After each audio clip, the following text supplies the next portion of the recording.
Hey everybody, welcome to the Dungeoncast. I'm Brian. And I'm William. This is the podcast where we talk about everything tabletop role-playing games. And today we are covering cosmic horror in tabletop RPGs. 1, 2, 3, 4.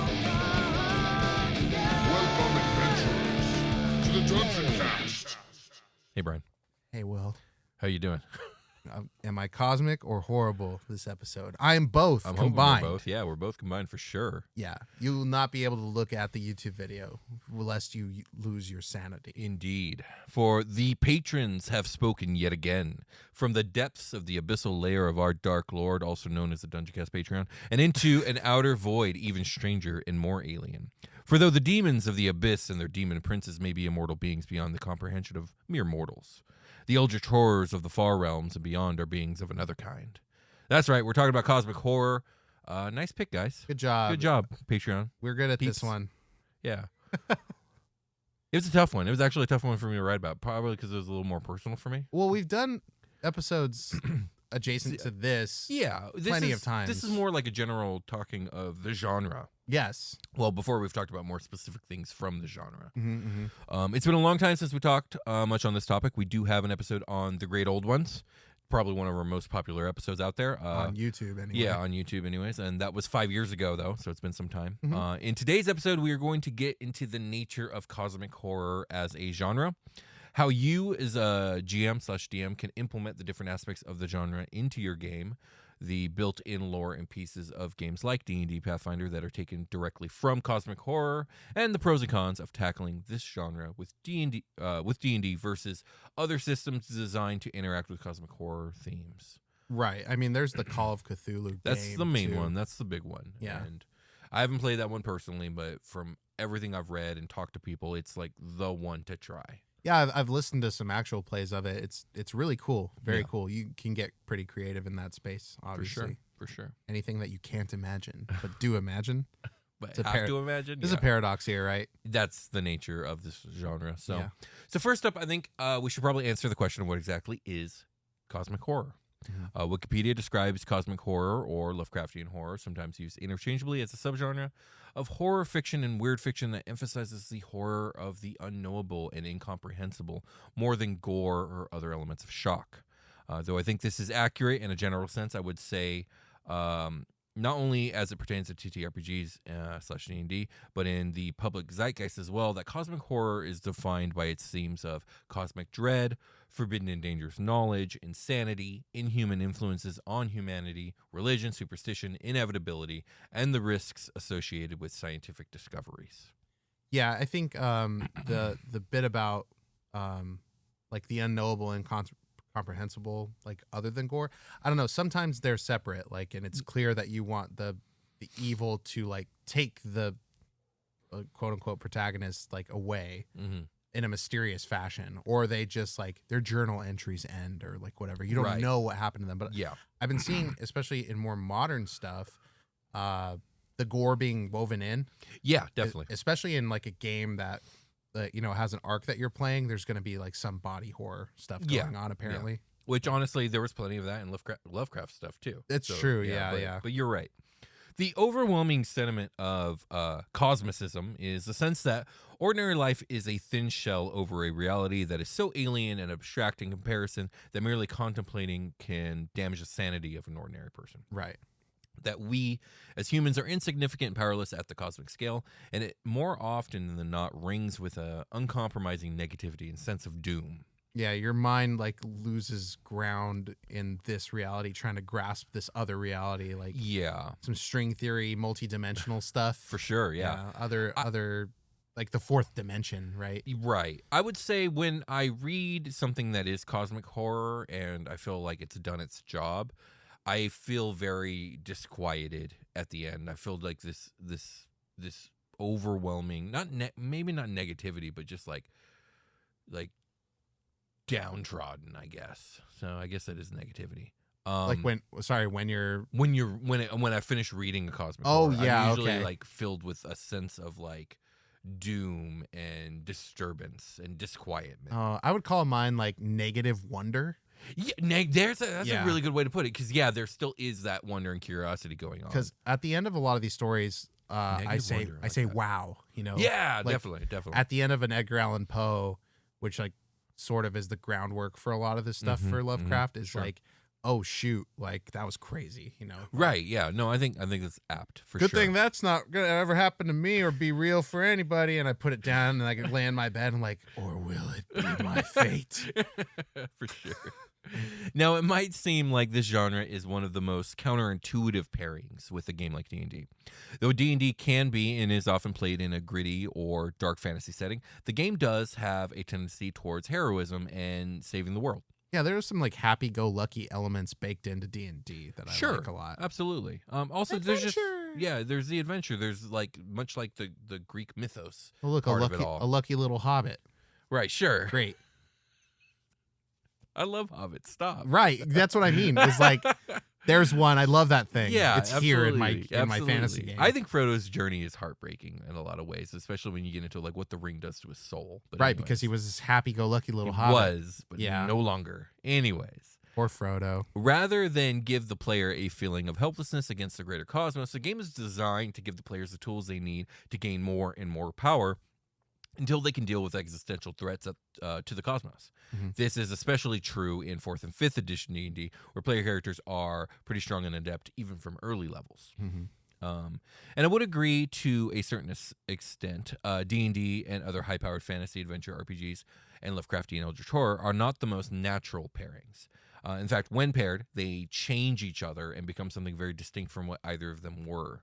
And yet, I think there is something equally exciting and thrilling and satisfying by a well-done blend of the two genres, as either genre is in its purer forms. And I think that the fact that we have been mashing these two genres together, this action fantasy and cosmic horror, like a kid with action figures from like different franchises, like my Star Wars and my Transformers, you know, since before D&D was even invented, says that I'm not the only one who feels this way. I agree with that. So, I mean, we have a whole enemy type dedicated to what are essentially cosmic horror monsters, the aberrations. Mm-hmm. You know, the aboliths, the mind flayers, et cetera, et cetera. Yeah. Aren't like beholders sort of... They tread on that water for sure.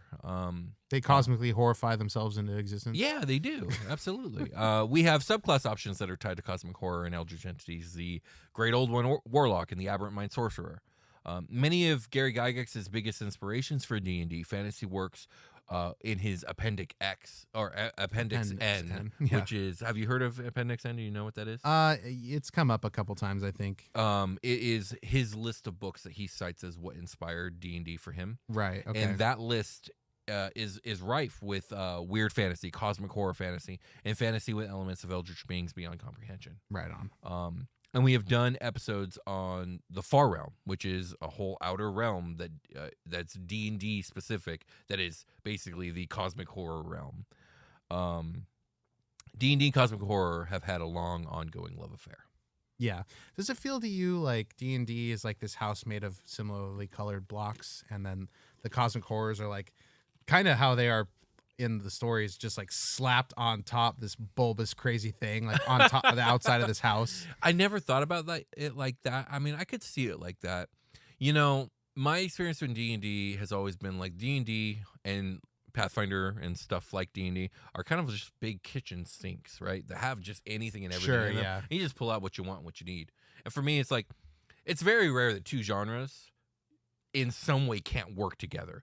Like oftentimes when they do, they become something totally different from either of what it was made of. But like I've been reading a lot of Pathfinder stuff lately, and Galarian, the world of Pathfinder, is like literally the kitchen sink. Like literally, you have the section of the world that is like more like medieval, almost Forgotten Realms like, and then right over here we have the techno laser opolis, and then over here we have like Western gunslinger stuff going on, all in the same world. It's crazy.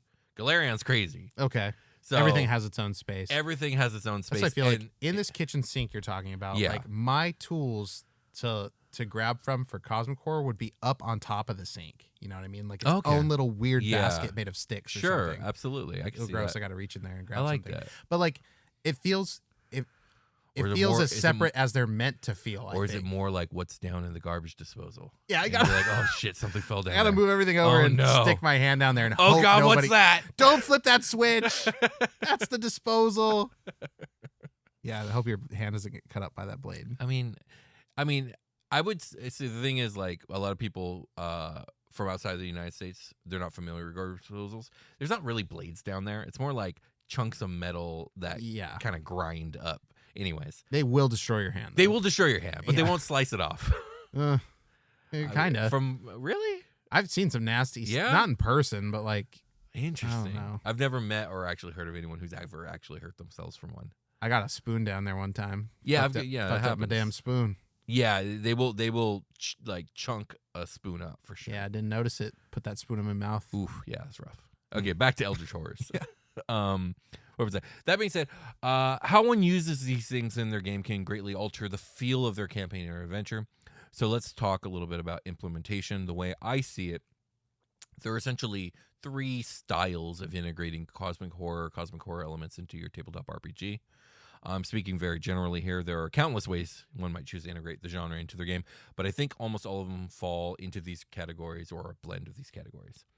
So the first of these implementation styles, eldritch entities and aberrations are categorical part of the world.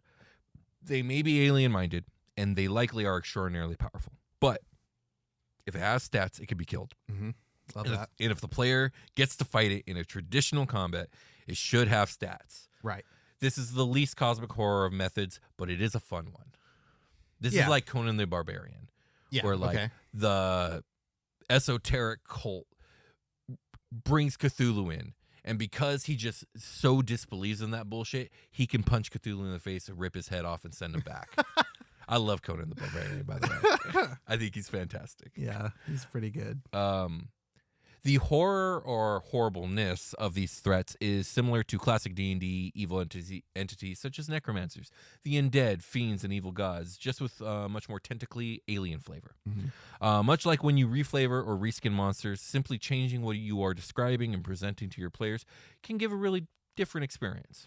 And aberrations in general have a distinct style, aesthetic, and all-around weirdness that can give your campaign that touch of weird fantasy and cosmic horror that you're looking for. The style may not be cosmic horror, but it definitely is inspired by the concepts. Okay, cool. So the second method is, I think, the most likely of styles to be attempted in a TTRPG game like D&D. It's kind of where parts of Super Quest Saga went. Okay. So this is, eldritch entities are real. Their machinations are beyond their understanding of anything from this realm, and they cannot simply be punched in the face. Yes. But due to certain limitations on their ability to exert their power, they can be thwarted. This style will touch on cosmic horror themes far more strongly than the first method, though it will still be tinged with heroic fantasy. Yeah, like you can at least like do some ritual that's like hard to get the components for to like send it back. Make sure it can't get through again or whatever. Or like maybe you can't fight it, but you could fight its minions right below it, and you can like, spoilers for Super Quest Saga, like get all this crazy cosmic power from across the galaxy and like literally do stuff to keep it out. Yeah. Anyways, moving on. Lastly, there's full-on cosmic horror. So the world is doomed. The old ones were, the old ones are, the old ones shall be. Not in the spaces we know, but between them. They walk serene and primal, undimensioned and to us unseen. And one day they will open up such terrifying vistas of reality and the fact of our frightful position therein. And we shall either go mad from the revelation or flee from the deadly light. Yeah, have fun running down the same liminal space over and over again. Exactly. So much liminal space talk in my life lately. I know there really has been. Yeah. Going full cosmic horror in a D&D style game is difficult. It's not impossible, though. And I don't think that it's not worth the effort if you really want to try it. That being said, though, there are a lot of games designed with this genre in mind that will probably do a better job of it. We'll get more into that later in the episode.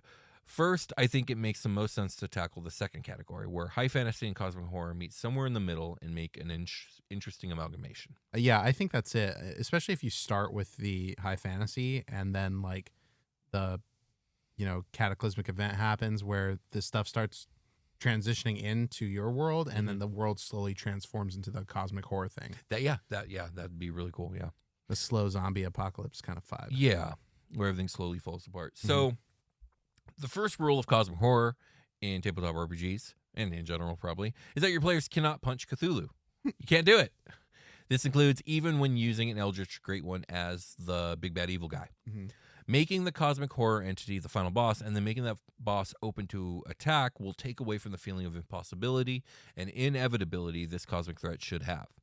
By definition, cosmic horror is not about heroes saving the day in a blaze of glory. Victory over this kind of threat will cost a hefty price, threaten one's sanity, and in the end will only be a temporary fix in an eternal struggle which can only ever end when the day is finally lost. Gotcha. Wow. Okay. Your players will be left with the knowledge that somewhere beyond time and space as we know it exist things that cannot be comprehended or defeated. Now, that being said, we are playing D&D/Pathfinder here. You have to be able to swing a sword at or a fireball something to solve at least some of your problems. The best way to deal with this dilemma is to make differing groups of adversaries, perhaps even hierarchical layers. 4 in particular come to my mind.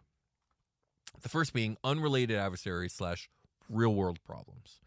Political factions in the world unaware of the veil that hides the truth of reality from the greater public, unwitting agents of eldritch machinations, monsters, etc. These threats are able to be met head-on in a more traditional action fantasy method. Second, we have agents of the old ones, or minor aberrations with a long history in the world, like, abelisks. They exist. They're really strong and scary, but, you can punch it in the face. You can. This tier of enemy still operates within the realm of the normal, but their proximity to eldritch beings beyond Fathom gives them abilities, appearances, and hints towards weird implications too dark to consider. Still very much vulnerable to a sword slice or fireball spell, these cultists or abominations should be challenging and disarming, but defeatable. They should still be relatively easy to research and discover things about as well.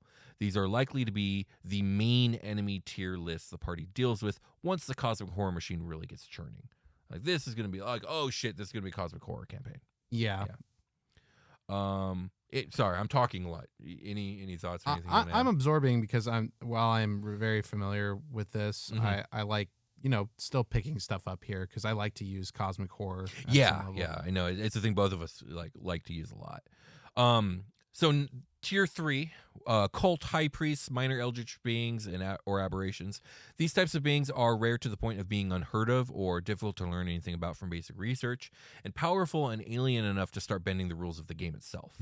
The very existence of these entities reveals the dire truth of the true threat lurking beyond the veil. It should be made clear that these are the final vanguard before things that can't be stopped. These creatures will serve as boss monsters, citywide calamities, and big bad evil guys. So defeating these things is good, but it doesn't stop the big threat, but also they're the last line of anything bigger than them gets through, it's over. Right. Yeah. Because nothing above them can get punched. Right. Spoilers for Super Quest Saga. I'll give it a second. The main person I'm thinking of in this case would be Nyarlathotep. He was that last vanguard of this dude's punchable. Right. Yes. In a lot of ways, he was the actual final boss. Yeah. I mean, in the traditional sense, that's how I kind of view, because you never. Yeah. Once the other thing arrives, you lose. So exactly. Right. It doesn't really matter. Which brings us to the final category, Cthulhu himself. Eldritch gods from beyond time and space, outside of morality, with logic so far removed from what our brains can process, that to try is to die and go mad. Yeah. Even when they do intersect and interact with our world, what is witnessed is but a fraction of themselves and their power. They are not immortal. They are deathless. They are not strong. They are beyond strength. If they are here, the party has already lost, and so is the world. And thus, this category of entity should never be seen directly by the party. Only depictions or momentary visions of them, and of course, the aftermath of their terrible influence. And the fact that that influence is so prevailing and corrupting just by turning their attention to a thing, since theoretically they can't have actually interacted with it directly, because that would mean the world has already ended. That in itself is powerful. Yeah, there's some tricky gameplay things that arise from this that I think I tried to work with you in Super Quest Saga to sort of address, because things felt weird in specific reads where it was the entity we were dealing with was and I'm going to keep it really spoiler light, it's kind of spoiler adjacent. So once again, sorry, check out Super Quest Saga. It's an actual play podcast we did. It's really, really good. Yeah. It deals with a lot of cosmic horror stuff. space opera, fantasy. Yeah. I mean, so it was this being is unnameable, but then there was stuff that came up in script that was naming it. Right. I'm okay, well, that doesn't make sense. But I know in Lovecraft, it's I'm writing it here, but it is unnameable. But here is the thing. And I think another way to have addressed that, Mhm. like other than like, okay, we'll just not name it because if you name it, it's supposed to have a consequence, like if Right, it's heard or right. whatever, right? So having that consequence be in the game would have been Mhm. interesting, I think, for us to have dealt with. Mhm, It would mhm. have meant like a bittersweet ending for a lot of the characters that Right. make it to the end. So like, yeah, we did it, but like I paid this heavy price, like a Frodo Baggins sort of thing. Yeah, I think when I originally revealed, I think the name, I think it did it like twice. I did want that to happen, but also the way things play out is like you guys aren't around long enough to actually feel those consequences because those consequences take a long time to kick in. Okay. And then with the way things ended, the only one who might have felt them would be Echo. Right. Which- that's the character I think about the Yeah, most. and the thing is, like, we don't see what happens after. Right. I kind of like slip in some paranoia for him. And to be like, fair, towards the I end. don't know if Echo actually ever heard the name. Did he? I mean, I thought so. I thought everybody did. Because I thought the name stuff happened while Carter was still around. But maybe I'm misremembering. Yeah, I don't remember that specific detail Yeah. on whether he did or not. I know I worked in some paranoia for him for good reason. Yeah, yeah, Towards the end, Mhm. but like, that's a different bag. yeah, definitely. All right, well, I think it's time for a short rest. Yeah, it is. Let's do it.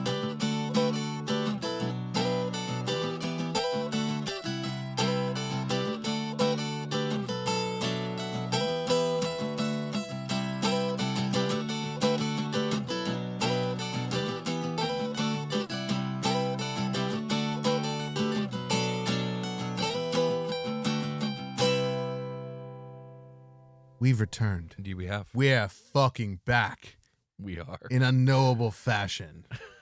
You can't even comprehend the words that are coming out of my mouth, my eldritch mouth. And if you're not on YouTube, you can't even see us. Yeah, if you are on YouTube, your brain is starting to see static because it can't comprehend how frequent I am. How many infinite I have in me. It's unknowable. It's unknowable. Unthinkable. And now that I've rested, I'm even more powerful in this way. I'm beyond power. None of it makes sense, but it all is making you crazy. Anyway, go to patreon.com/Dungeoncast where you can make the voices stop by contributing money to our cause. So you can go there and get like ad-free episodes of this show early as I can get them to you. Also, actual play stuff. We're working on a really cool project called Super Short Saga, where we're learning to play like a bunch of one-page RPGs and one-shot style games. Dungeon Crawl Classics is on the menu for our next recording, but we've done the 5-second rule. We've done Sexy Battle Wizards. That was me, and Goblin Punks from Marco and Marcos ran 5-second rule. You're about to run Dungeon Crawl Classics. Yep. We also have ideas about running the Last Airbender RPG. Yeah. We're going to play the Quiet Year pretty soon, probably, Mhm. as well as like the Cypher system. Mhm. All kinds of stuff in the works. We'll do some D&D on there, like maybe 4th edition. Yeah, I think we'll I do would love to get someone to come in and run 2nd edition for us. I would love That'd to be wild. finish Ranger Danger. It's supposed to be a Oh, 3-part yeah. installment. Okay, I'm down. So like that could be a cool super short saga. Yeah, absolutely. We can get I more mean, they people- already made an appearance in episode 1. They did. Surprisingly. They did. That shocked me. We'll get more people in on. We'll get as many people as we can in on that game Indeed. to fight the Void Dragon. That's where we're at on there. But you can listen to Ranger Danger on patreon.com/Dungeoncast. This is an actual play bonus content. Convoluted, just absolute like Brian brain dump. Yeah, that's apt. Yep. And then it's met almost equally with Freeland Jake, William EDC. Yeah, and like absolute apathy because you guys know exactly what I'm Yes, up to the it's entire true. time, which is It's so funny. hilariously apathetic. Yeah, it's really good, and it's not a bad thing. It's a good thing. Yeah. Anyway, that's enough about Patreon. Thanks, you guys. Also, I guess I should mention if you go to review the show on your favorite podcatcher, like and subscribe, even like really cool YouTube comments. I'm thinking even like we can like mark those and like I'm down. like read a few of I'm those. I'm not super gonna down. read every YouTube comment. That would be insanity. But like really Yeah, that cool would be YouTube comments, insanity. we can read those Yeah, too. I'm down. But if you leave us like a 5-star positive review, we'll read it on the show, like probably right here in the segment. We'll just like pop a few off. Yep. Like, hey, these are some cool Every reviews. long rest. Let's do I it. can't promise them all. Like they're really hard to find across every platform, but like we'll read as many as we can as we get them. There's like Apple Podcasts is your most likely spot because we get a direct report about it. But I mean, I can go into Spotify and look, so stuff like that is fine. We really appreciate it. It really helps the show reach new listeners. So thanks a lot. We've been a top 10 gaming podcast and Apple Podcasts pretty consistently for the last like 2 years. It's been pretty cool. I'm surprised with the we go from dick jokes to serious conversation so fast. Like the whiplash has got to be real for the listeners. My neck, my back. Oh no. There it is. There it is again. Let's talk about cosmic horror. Cosmic horror. No horror. Not just the regular. No, yeah, that's what I said. I'm not Okay. going to just drop that word here randomly. Okay. All right, let's talk about achieving the cosmic horror feel Yeah. in your campaign. Okay. The existential dread, the fear of the unknown, the suspense, fear and knowing that in the end you are in very real danger of losing sense of oneself. Okay. One of the most common elements of cosmic horror is a feeling of insignificance. This feeling is often caused by the realization that humanity is tiny and insignificant in the grand scheme of the cosmos. The idea is to make the players feel like their characters are truly in way over their heads. This creates a feeling of existential dread as characters are constantly struggling against forces that they can never truly understand or defeat. You know, I felt like this a little bit. Like sometimes people like compare this to just like looking up at the stars, right? They get that feeling of smallness and insignificance. Definitely. I think it just goes in both directions, right? The more you zoom in, like the more you zoom out, that Sure. sort of thing. But yeah. you know, recent scientific discoveries with certain telescopes flying through space saying that like, yeah, these black holes are fucking rocketing through the universe at light speed, like birthing stars and shit. Yeah, Like definitely. one could just roll through. There's a movie. It's called Melancholia. Uh-huh. It's starring Kirsten Dunst. And God, I thought you were going to talk about the Langoliers right now. no, It's like, here we go. there's a movie. It's, no, and this movie, it's interesting. Well, number one, the movie, what one could say it's really about is depression. But the premise of the movie is that a rogue planet. Do you know what a rogue planet is? Yeah, like are you talking about like Planet X? They're planets that have been de-starred. Something has knocked them out of their star system. Oh right? yeah, okay, not quite like There's Planet countless X, but yeah. billions of these rogue planets roaming around. Oh, totally, yeah, everywhere, right? A rogue planet wanders into our solar system, Mm-hmm. and it obviously it's falling into the sun. Yeah, But as it's falling, it's getting dragged in different directions by different planets, and it's going to come close to Earth. yeah, and it's gonna like rip the Earth apart Yeah. with its gravity. Well, spoiler alert, it crashes into Earth. Oh shit, just gonna hit that shit. Yeah. Okay. But it's the same feeling of dread of like, yeah, a rogue planet could just wander into our solar system and it would cause a lot of havoc, almost no matter where and how it went through the solar system. Yeah, totally. Those things feel like cosmic horrors to me. Yeah, for sure. They're like Absolutely. unknowable. They're unstoppable. They're Yeah. like Yeah, they're they so might as well far be the above fucking and beyond us. Cthulhu Exactly. or whatever. It's true. By the way, we referenced Cthulhu a lot in this one. That's like the most touchstone one I think people have. Oh, for sure. Especially in Yeah, the it is. TTRPG space, Which is so when funny there's a 'cause- game called Call of Cthulhu. Right. Honestly, there's a lot of Cthulhu named games that are. That's fair. TTRPGs. That's fair. It's just the most popular. It one. is the number one. But okay, let's get back to this. So one of the most common elements, we already talked about that.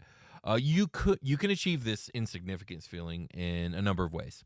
Having the characters stumble upon ancient artifacts or tomes of knowledge that are beyond their understanding, having the characters witness events that are so far outside their frame of reference that they can't even begin to make sense of them, or simply by having them face off against creatures and entities that are far beyond their understanding or capability to defeat.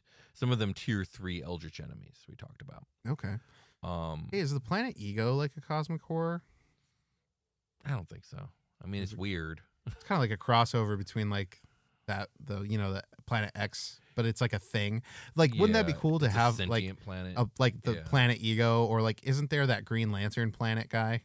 He's a planet, but he's a Green and Lantern. he's a Grand Lantern. Yeah, you're God, absolutely that's right. so fucking weird. But like to have an entity that is a cosmic horror be like a planet, that's fucking cool. Yeah, I do think that is pretty cool. Sorry for that. No, you're good. You're good. Cosmic horror is a focus on the unknown and unknowable and the fear that accompanies that. This can be difficult to capture in descriptions. So much of this though, it is done through language. This can be the most difficult part for some DMs, but to really achieve that feeling of something being unknowable and foreboding is done through a combination of vague and evocative language. Right. It's almost like don't be over descriptive because it'll kind of spoil it. But also be over descriptive in a I have some quotes. Describe feelings and stuff, right? Yeah. So one method is to try relating what the party's witnessing to something familiar, but then also contradicting that description as well. Another is in the omission of information. Compare it to things it isn't quite like, so that the Eldritch Abomination is something it is vaguely similar to rather than what it objectively looks like. Right, okay. Here are a couple of Lovecraft quotes that I think kind of fit this. So, do you want to read them? Yeah, I do, actually. Yeah, you read them. Here are a couple of Lovecraftian quotes. Well, okay. How should I read it? You know, Dude, like, am I follow your heart, okay. man. I cannot even hint what it was like, for it was a compound of all that is unclean, uncanny, unwelcome, abnormal, and detestable. It was the ghoulish shade of decay, antiquity, and desolation. The putrid dripping, what is this word? Eidolon. Eidolon? Yeah, Eidolon or Eidolon. Eidolon of unwholesome revelation, the awful bearing of that which the merciful earth should always hide. God knows it was not of this world. Nice. I'm channeling like other people I've heard read these. Yeah, dude, they sound go for it. It sounds good. They kind of drag it out a little bit. Yeah. Here's the other one. To my horror, I saw in its eaten away and bone revealing outlines a leering, abhorrent travesty on the human shape, and in its moldy, disintegrating apparel, an unspeakable quality that chilled me even more. So you are doing a lot of describing of how it makes you feel, or things that it can be compared to without actually describing what it is. Yeah, like they're grasping at straws. Exactly, Yeah. trying to come up with an explanation of what it is they're seeing. Yeah, I think a lot of people will lean on like the phrasings of like it almost feels like this, but it's like not. But it's you not. know, Yeah. I would recommend having pre-written descriptors for objects, architecture, and monsters ready ahead of time. Yes. I know, obviously, this is a game full of ad-libbing and improvising, but if you can, have these prepped ahead of time because that language does a lot of the heavy lifting for you if you can really nail that style. Yeah, for feel of gameplay, Yeah. it's gonna doing it correctly does bring that element of like mystery and uncertainty to the game, and the players will react. Yes. Your description should highlight a thing's alien nature and the horrific effect it has, and avoid giving too much information about its behavior or abilities. This will help to create that feeling of unease and fear in the players, as they won't be able to rely on their usual methods of understanding and dealing with threats. You want to create a sense of mystery and unease in the players. Cosmic horror stories have an atmosphere of suspense and fear, but that suspense is usually best done in a slow burn or build-up style. It doesn't have the same effect if you just throw the players into deep, cold, malevolent waters of a cosmic sea. You have to get their feet wet, let them play in the shallows, let them stumble upon something foul and nasty on the shore, let them see something lurking just out of sight in the deep, lure them out with curiosities and unanswered questions, wreck their boat, leave them helpless on savage seas, reveal the eldritch natures of the monsters from the deep, then let them feel the cold and horrid grip of tentacles wrap around their legs as they are dragged down into darkness. The foreplay of the horror genre. Absolutely. Yeah. You got to work. You really do, though. You really have to work up to it. Because gotta earn it. Jump scares are cool. They are. But, like, you get one, you know. It's true. You get one good one, probably. Mhm. And, like, you could save it for the end of this, you know, the end of this lead up, Yeah. where you're discovering the mystery, you know, like you're describing here. Really good stuff. You can create this atmosphere by using a creeping dread style in which the players gradually learn more about the cosmic horror element that they are facing. This can be done through dreams, visions, or snippets of esoteric research, or even simply by having the characters overhear conversations. As the players learn more, they should start to feel a sense of uneasiness. This unease and fear should then culminate in a scene or encounter that is truly horrifying, but maybe also brief, returning the player to a sense of safety earlier in the campaign, only to slowly plunge them again into horror, only this time a little deeper. Mm-hmm. Over the course of the campaign, players should feel like they are in over their heads and that they are facing something that is beyond their understanding. Cosmic horror is not about fighting and defeating the enemy. It's about surviving in a hostile universe. It really is, like, just making it through and not dying. I think in the Call of Cthulhu, like, your players pretty much die fairly regularly. That's my understanding, yes. Yeah. You got to pick up a lot of different pieces to finish that game. So we talked earlier about how important language and descriptors can be for this genre. Well, equally important are the set pieces and dressing that you as a GM decide to use. Cosmic horror is dark, foreboding, and evocative, as should be the backdrop of your adventure. Here are a number of things to include in your cosmic horror game. You want me to do this? Oh, yeah, go for it, dude. Isolated locations. Remote or isolated locations such as an abandoned city, a deserted island, or a remote research facility. Being removed from the greater society adds to that feeling of becoming lost and being beyond the help of others.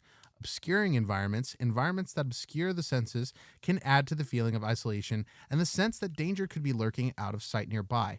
This might be a mist-filled forest, a storm-ravaged sea, or a dark cave that echoes with strange noises.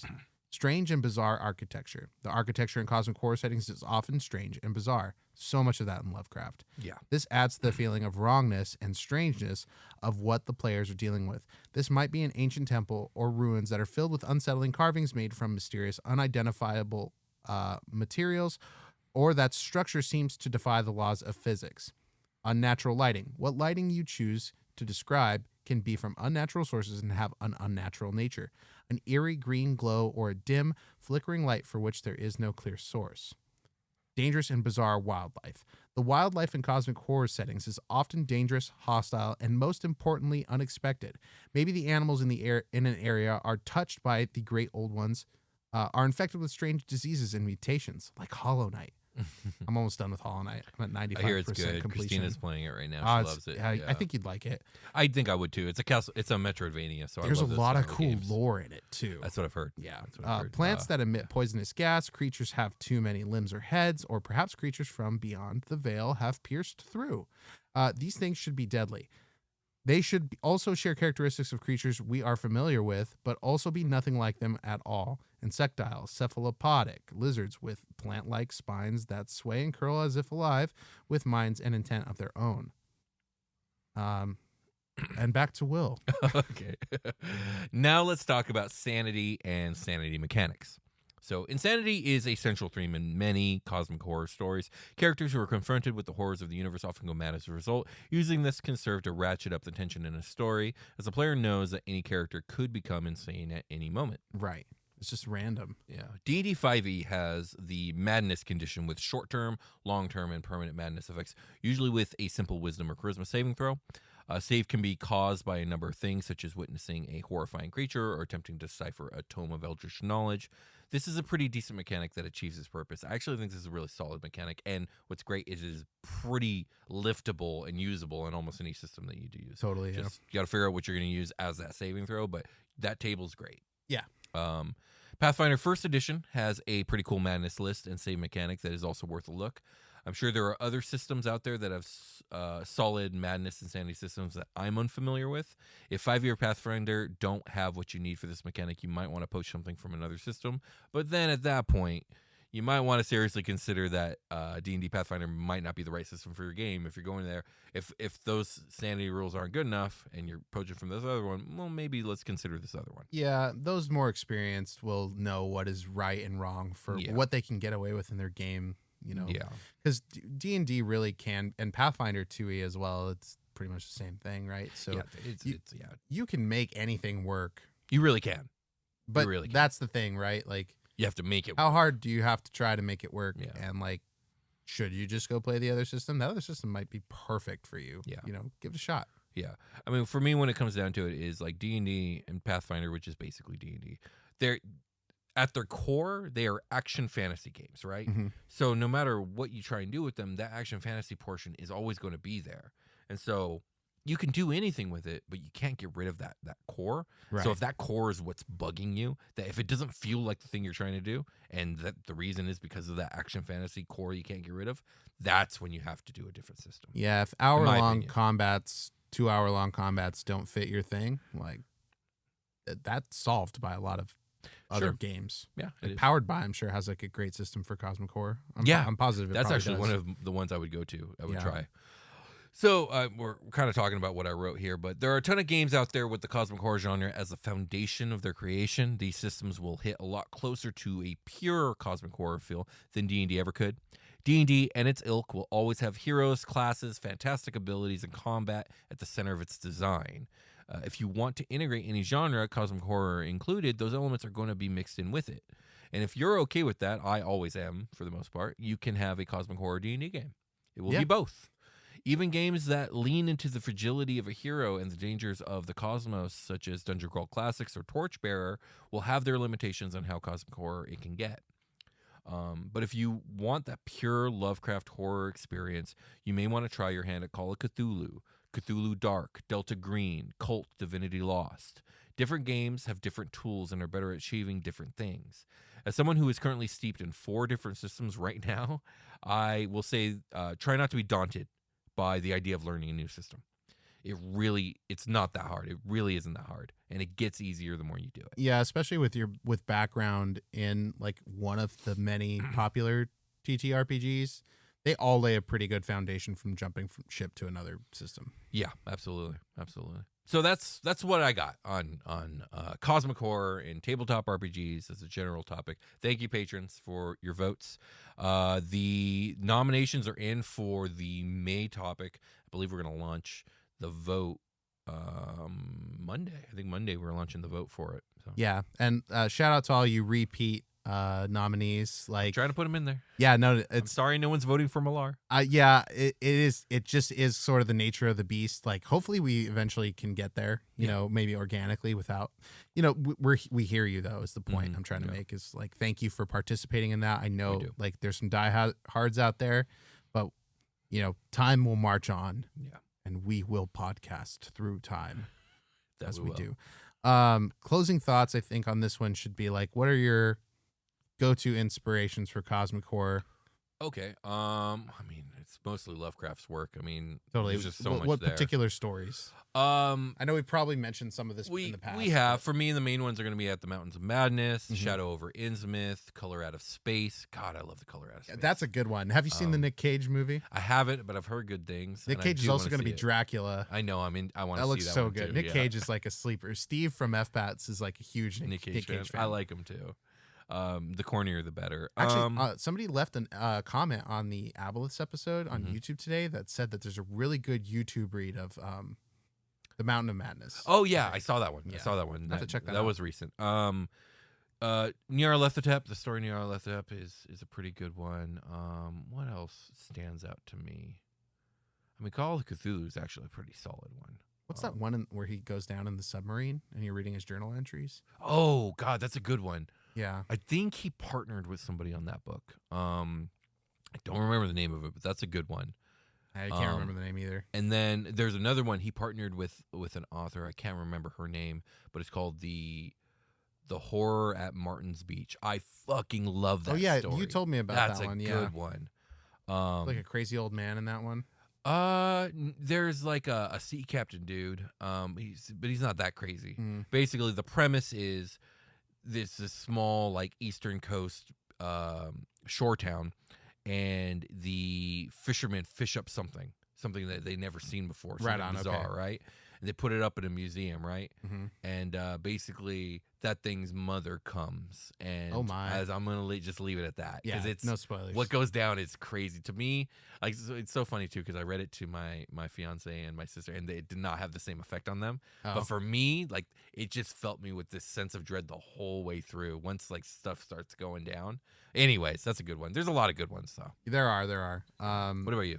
I think the Stephen King stuff is underrated for Cosmic Horror. I know he does a lot of not cosmic horror, like real world horror stuff. Yeah, he does like more traditional in some cases. I think his more popular one would be like It, which most people wouldn't even recognize that as cosmic horror. Yeah, it totally is though. Yeah, it is. And also, but it's more of that like that physical, like that Nyarlathotep kind of feel. Yeah.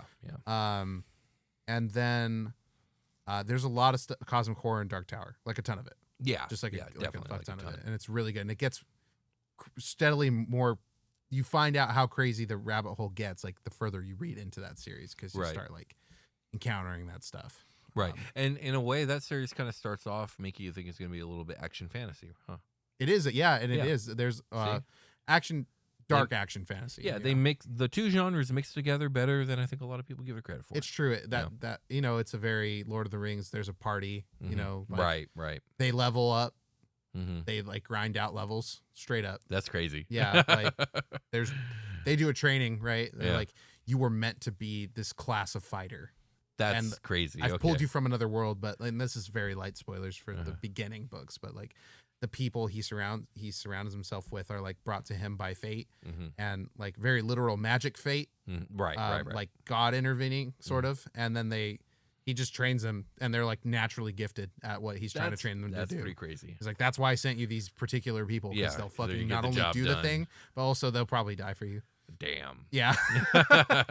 It's brutal. Roland's journey is a brutal one. For sure. But yeah, that has some really great stuff. I think there's some other Stephen King sleepers, and then I really love Edgar Allan Poe. It like is a really good.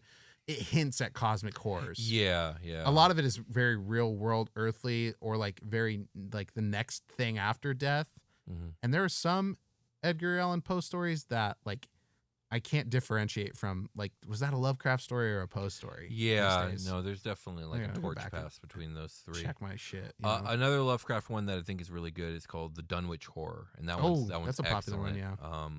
And then there's the Yellow King is a story. I don't remember who wrote it, but it was written in the 1800s.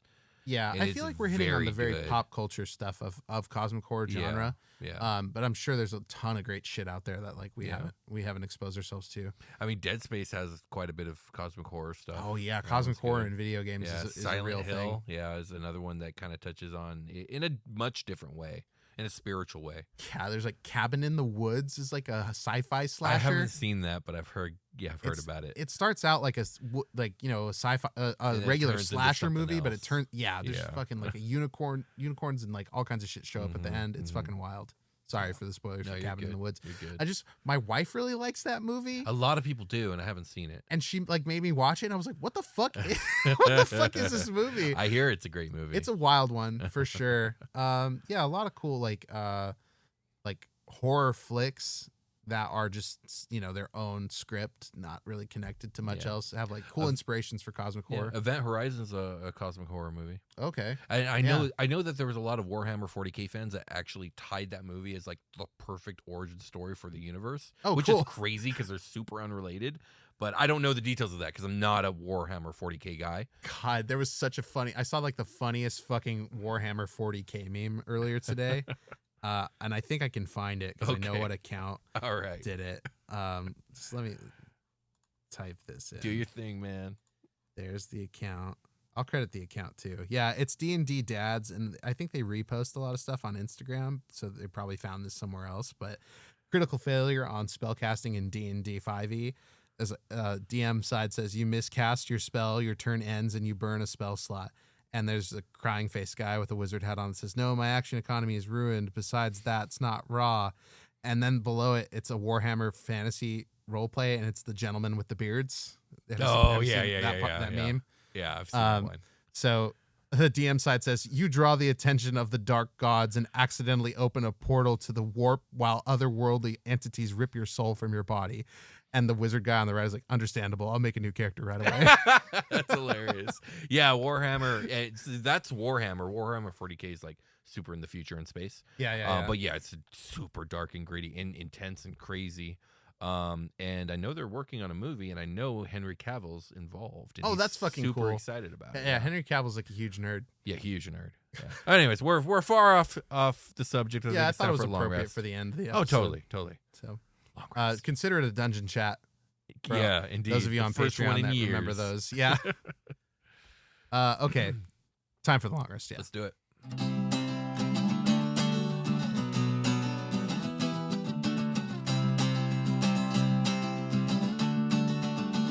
Hey, everybody. Welcome to the long rest. This is the part of the show where, on this episode, we're going to thank patrons.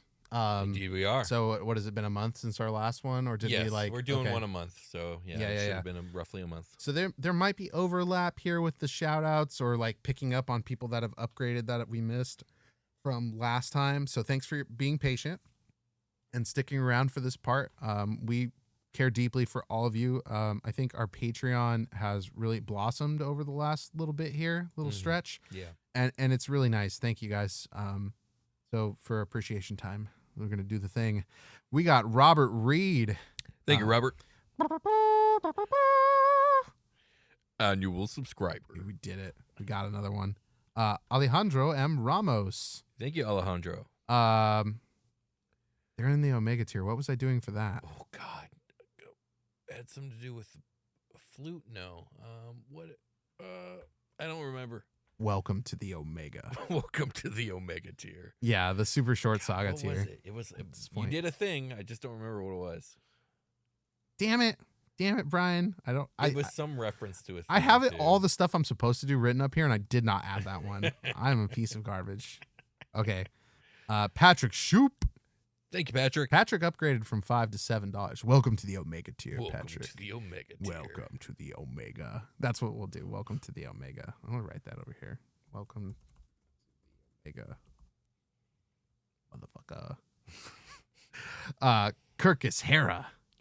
Thank you, Kirkus. Woo. Woo. Konar. Sorry, it's probably Connor. It's only one N. I've seen that, Connor. Connor. Thank you, Connor. Thank you, Connor. We have Christopher Yarsowicz. Thank you, Christopher. Thank you, Chris Yarsowicz. Ryan. Ryan Dendariarina. Ooh, nice. Dendariarina.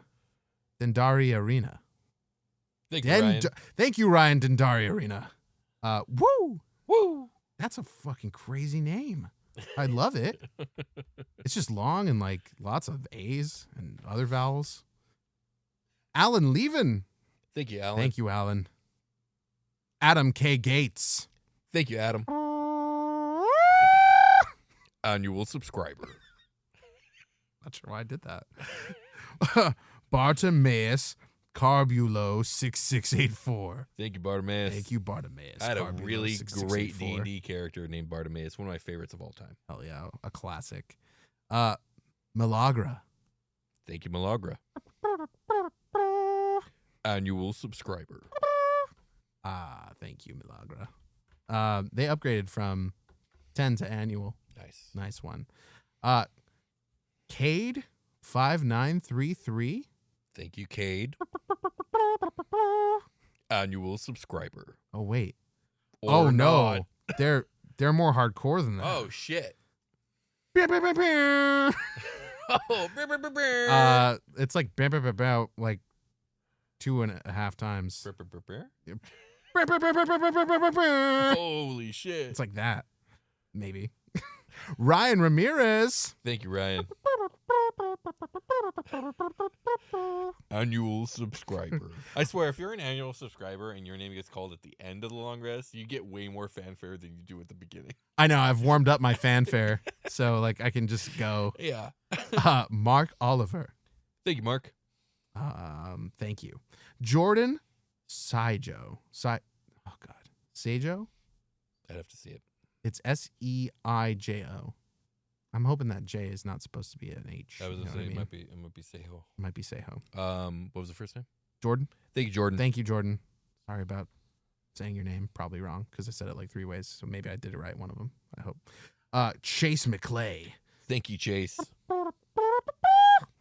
Annual subscriber. Zephon Zeiler. Zephon Zeiler. Thank you, Zephon Zeiler. An upgrade. We must have said Zephon Zeiler at some point. I hope. So. They've upgraded, so now they're woo. Hayden Vanda Warfhorst. Thank you, Hayden. Welcome to the Omega tier, Hayden. Welcome to the Omega. Motherfucker. Or should it be like Omega? Or should it be like that? You do it. I'll do the Okay, other I'll thing. do the- Welcome to the Omega tier. Yeah. Yeah, that's got to be it, right? Yeah, we're heavy on the Jack Black right now. Oh, I'm always heavy on the Jack fucking Black. Peaches song, I got bro. a poster of that man in my house. Oh, I man, don't, but worthy. I should. I know, right? Fucking, I roleplayed him on Super Short Saga, sort of, did. as a goblin. You did. Go check out Goblin Punks in the Omega tier. Mm-hmm. Yeah, that's the only one up right now, but I have hard work to do to get the other ones up there. Okay, so that's everybody. So thank you guys so much. Thank you, guys. It's been an honor. It continues to be an honor. Yeah, and it will continue. Like the annual people they're locked in. Indeed. Yeah. So thank you guys. Appreciate that. Enjoy the bonus content. Let us know what you think of it in the comments and stuff. Hit the like button and Patreon. It lets us know that somebody not only watched it, but enjoyed its consumption. Yes, consume everything in the Patreon. It's yours. Like if you want episode, like this would be a great one to go look at the notes for that Will wrote. So if you want those, you can get those on Patreon. We upload those to like a Google Drive kind of system we have going on. Otherwise, yeah, patreon.com. We're going to start reading those podcast reviews next episode. We're going to start that. Yeah.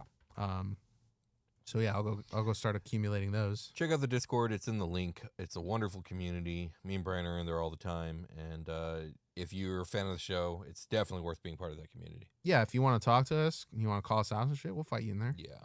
You're way more likely to fight us on Discord than on Twitter or anywhere else. Yeah, but you're actually much more likely to just have like a civil conversation, which is what I would hope. Yeah, we're not trying to fucking word argue. I'm not trying to have an argument with any of you, honestly. No. But if you guys want to talk, we're always open to like critique or questions or whatever. Or like when I forget to post FBATs, which I've been doing lately, but I have a system ready to stop that from happening also. So cool. That's all I got. All right. Well, I think we can call it a game. Let's call it a game. We'll talk to you guys later.